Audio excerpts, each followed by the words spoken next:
तर पहा directly proportional to किंवा हा प्रोपोर्शनल टू रिमूव्ह करण्यासाठी आपल्याला काय करावं लागतं मॅथमॅटिक्समध्ये V is equal to 1/c into Q किंवा इथून पहा Q is directly proportional to आहे इज इक्वल टू CV हा यूज केला तर असं येईल आणि हा यूज केला तर असं येईल म्हणजेच Q is equal to CV finally इथून पण तेच येईल इथून पण तेच येईल Q is equal to CV इथून C is equal to Q by V this is capacitance हा जो कपॅसिटर असेल पहा याला शॉर्टमध्ये कसं दाखवतात अशा दोन पॅरलल लाईन्स ड्रॉ करायच्या या साईडचं हे वायर या साईडचं हे वायर एक पॉझिटिव्ह प्लेट असेल एक निगेटिव्ह प्लेट असेल किंवा यालाच आपण असं दाखवतो एक प्लेट अशी कर्व एक प्लेट स्ट्रेट जी स्ट्रेट असेल ती असेल पॉझिटिव्ह हा असेल सिम्बॉल म्हणजे सर्किटमध्ये तुम्हाला असं किंवा असं पाहायला भेटेल त्यावेळेस तुम्ही समजून जायचं जसं आपण रेजिस्टर असा दाखवतो त्याचप्रमाणे कपॅसिटर आपण असा दाखवतो सर्किटमध्ये किंवा असा ज्यावेळेस असेल त्यावेळेस स्ट्रेट लाईन म्हणजे पॉझिटिव्ह सिम्बॉलिक रिप्रेझेंटेशन आणि याची value C that is capacitance capacitance म्हणजे capacity capacity of storing charges म्हणजे हा कपॅसिटर किती चार्ज स्टोअर करू शकतो हा कपॅसिटर किती चार्ज स्टोअर करू शकतो त्याला आपण म्हणतो कपॅसिटन्स काय म्हणतो आपण या कपॅसिटरचा कपॅसिटन्स आलं लक्षात कपॅसिटन्स म्हणजे काय याची स्टोरेज कपॅसिटी म्हणजे कपॅसिटन्स म्हणजेच 6 मायक्रो कुलम याचं युनिट पहा हा चार्ज आहे sorry 6 micro coulomb is charge तर याचं युनिट पहा SI unit of this capacitor or capacitance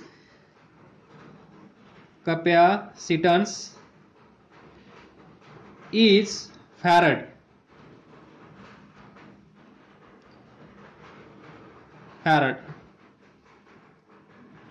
denoted by this letter F तर पहा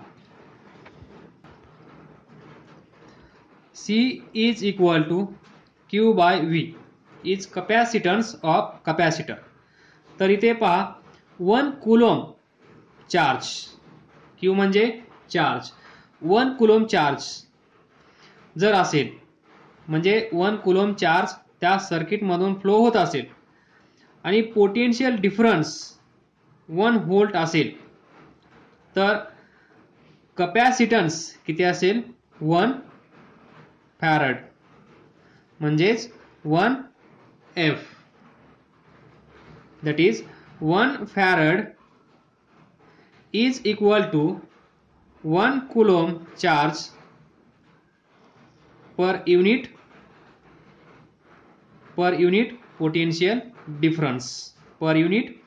difference आणि ते लक्षात ठेवा या फॉर्म्युल्यामध्ये इथे आपण पोटेन्शियल म्हणणार प्रॉब्लेम सॉल्व करत असताना पोटेन्शियल पण ॲक्च्युअली या फॉर्म्युल्यामध्ये हा जो V आहे हा V कशाची भूमिका पार पाडत आहे पोटेन्शियल डिफरन्स आपण वर पाहिलं V12 म्हणजेच V1 मायनस V2 या ज्या दोन प्लेट्स आहेत याचं पोटेन्शियल V1 असेल याचं पोटेन्शियल V2 असेल तर यांच्यामध्ये असणारा potential difference V12 that is V1 minus V2 लक्षात ठेवा हा सिंपली पोटेन्शियल नाहीये इलेक्ट्रिक पोटेन्शियल नाही आहे, तर हा काय आहे, पोटेन्शियल डिफरन्स. हे लक्षात ठेवा.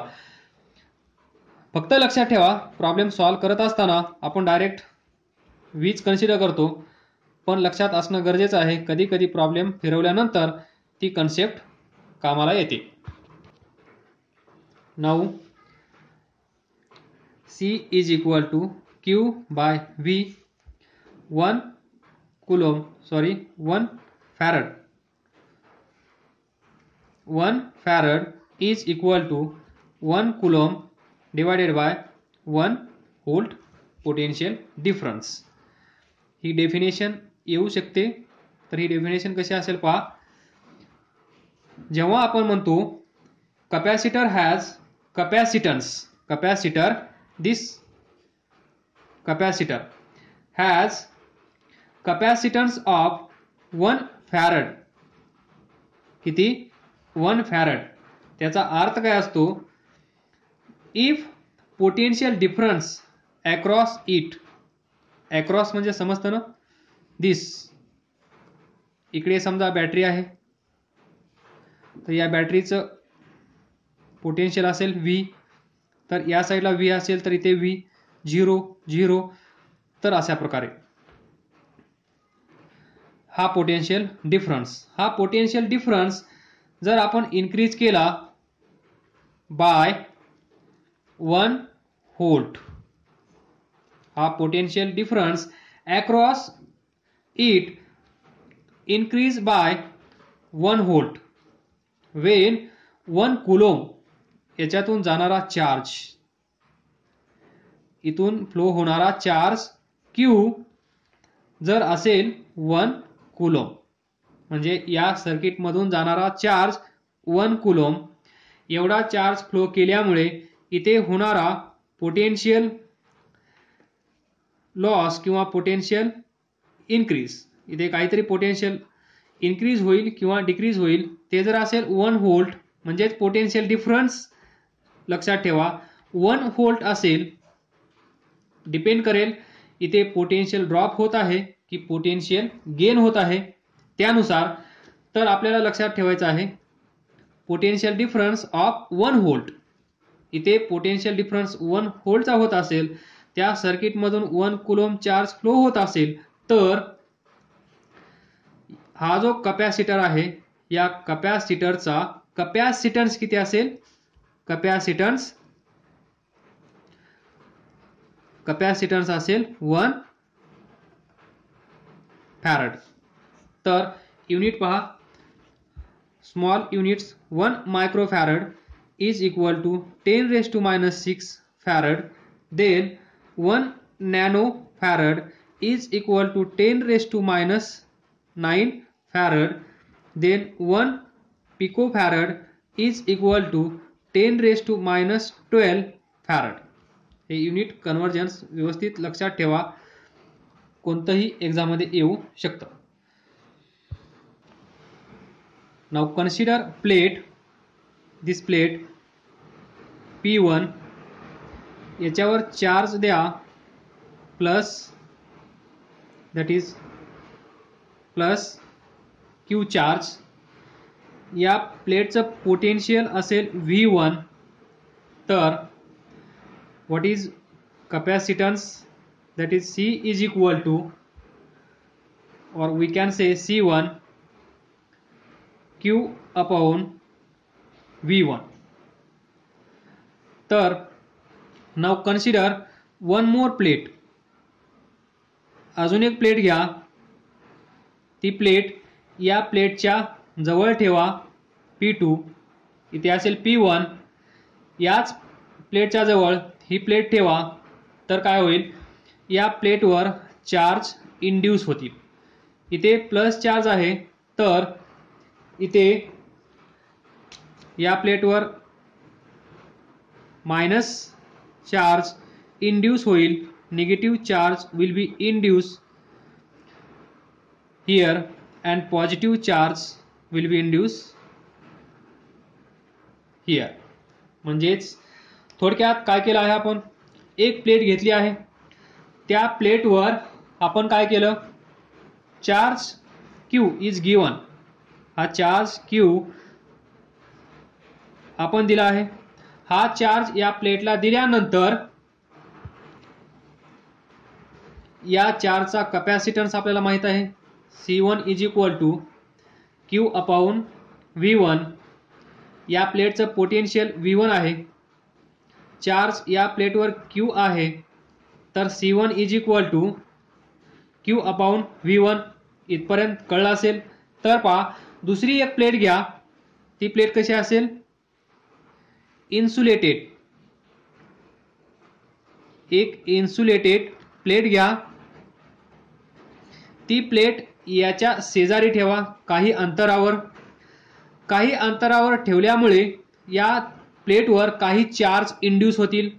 पहिला चार्ज असेल negative charge, second positive charge,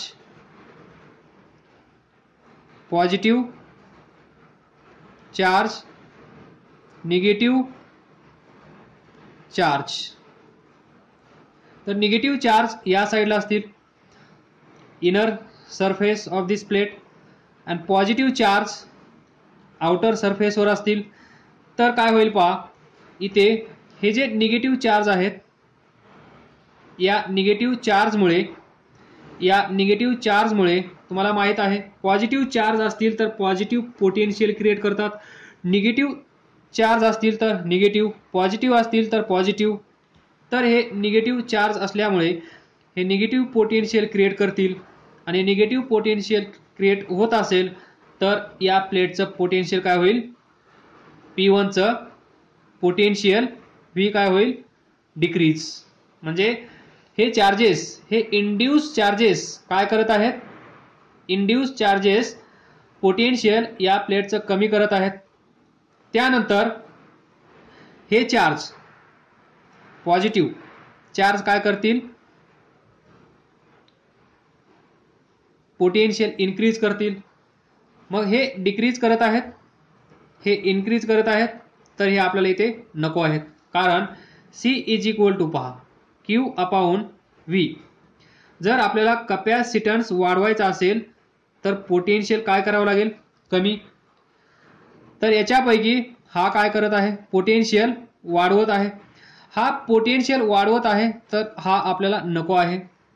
हा पोटेन्शियल कमी करत आहे. जर पोटेन्शियल कमी झालं तर कॅपॅसिटन्स वाढत आहे. मग आपल्याला कॅपॅसिटन्स वाढवण्यासाठी काय करावं लागेल, पोटेन्शियल डिक्रीज करावं लागेल, पोटेन्शियल कमी करावं लागेल. पोटेन्शियल इथे कोणामुळे कमी होत आहे, पोटेन्शियल या निगेटिव्ह चार्जमुळे कमी होत आहे, पॉझिटिव्ह चार्जमुळे वाढत आहे. तर आपल्याला हा नको आहे. हा जर आपण इथून गायब केला तर net potential of this two plates किंवा of this system will be less. आणि जर पोटेन्शियल डिफरन्स कमी असेल तर कॅपॅसिटन्स कसा असेल, जास्त. म्हणजे आपल्याला कॅपॅसिटन्स वाढवण्यासाठी काय करावं लागेल, या प्लेटच्या शेजारी एक प्लेट ठेवावी लागेल. त्या प्लेटवर पॉझिटिव्ह आणि निगेटिव्ह चार्ज इंड्यूस होतील. त्यापैकी पॉझिटिव्ह चार्ज आपल्याला पळवून लावावे लागतील. मग हे पॉझिटिव्ह चार्ज पळवून लावायचे कसे, हे निगेटिव्ह चार्जेस या साईडला इंड्यूस झाले आहेत, तर हे कसे आहेत, more efficient.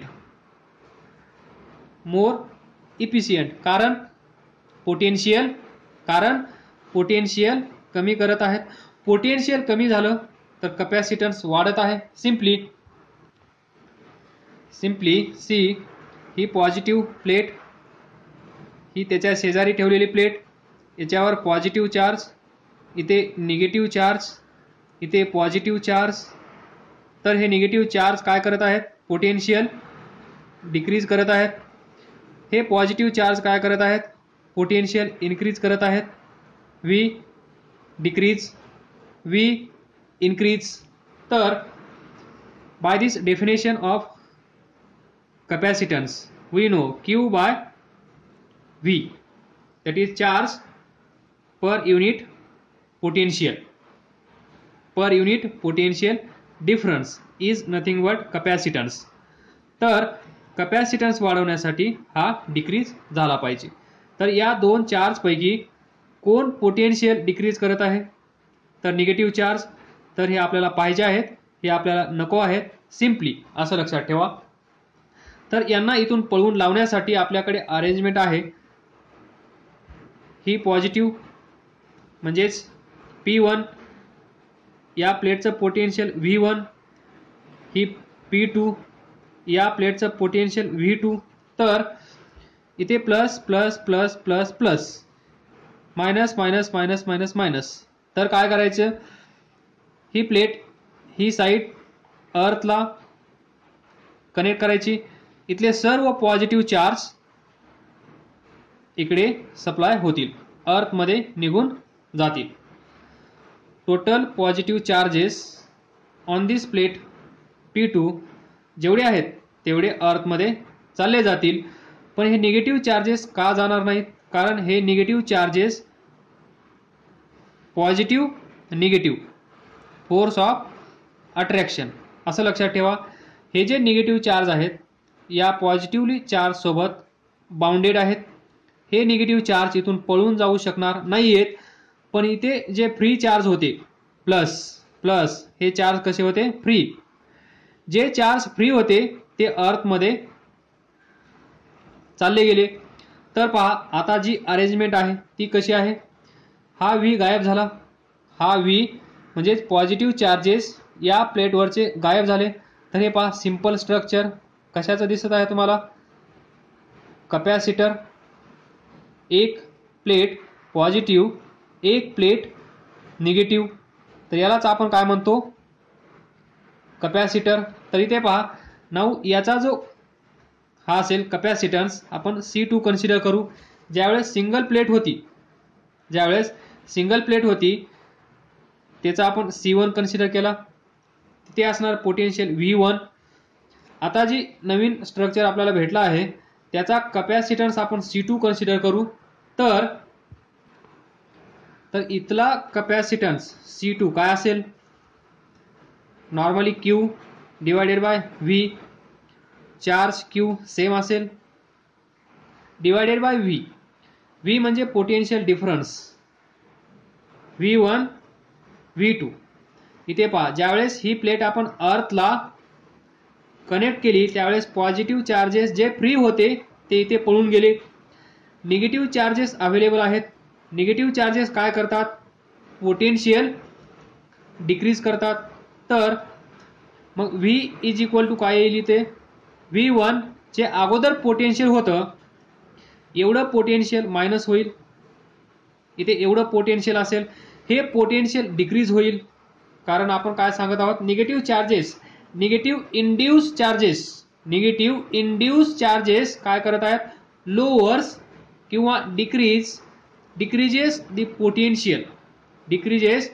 Potential of this plate P1. He plate P2 आहे. हे निगेटिव्ह चार्जेस या प्लेटचं पोटेन्शियल काय करत आहेत? डिक्रीज. म्हणजेच V1 minus V2 net potential आता किती असेल? V1 minus V2. तर पहा सुरुवातीला पोटेन्शियल V1 आहे, आता किती आहे? V1 मायनस V2 म्हणजे डिक्रीज झाला आहे. याचा अर्थ काय? कपॅसिटन्स वाढला असणार. म्हणजेच आपण असं लिहू शकतो C2 is greater than C1. म्हणजे जर कपॅसिटन्स वाढवायचा असेल तर आपल्याला काय करावं लागेल? या प्लेटला अर्थ सोबत याच्या जवळ ठेवायची. जवळ ठेवल्यानंतर ही प्लेट अर्थला कनेक्ट करायची.